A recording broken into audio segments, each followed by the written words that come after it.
Сәлеметсіздер ме достар, бүгін 674-ші есепті шығаратын боламыз. Есепті шығару үшін бізге 324-ті 9-дан 4-ке көбейту керек.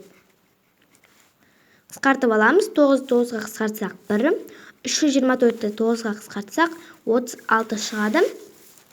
Енді 36-ны 4-ке көбейтеміз. Сонда бізде 144 шығады.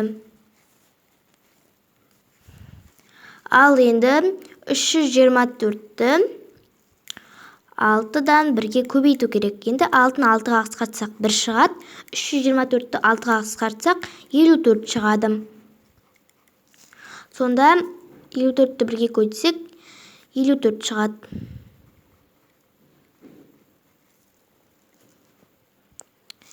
Енді 324-тен мына 144 пен 54-тің қосындысын азайтамыз.